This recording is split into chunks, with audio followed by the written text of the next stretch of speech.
তো গাইস আজ হেলিকপ্টার করে চলে গিয়েছিলাম এই হাঁড়ি কলসিগুলো এলিফ্যান্ট গাড়িতে ভর্তি করতে। তো গাইস গাড়িতে সবকিছু বোঝাই করার পর এই মালগুলোকে গাড়িতে তুলে নিলাম।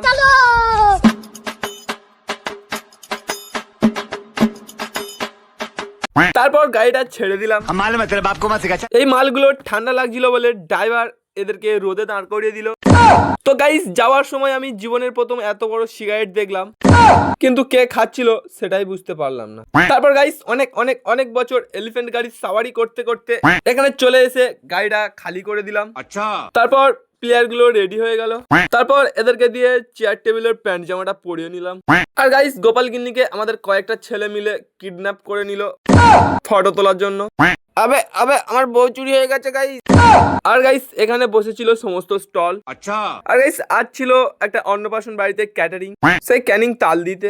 আর গাইস বাড়িতে আসার সময় হেভি এনজয় করতে করতে চলে আসলাম।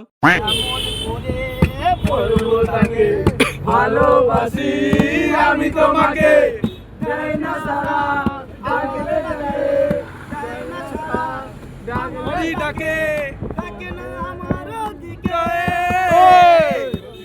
টানা টানা দুটো লাল রাঙা হয়ে থাকে তার গাল।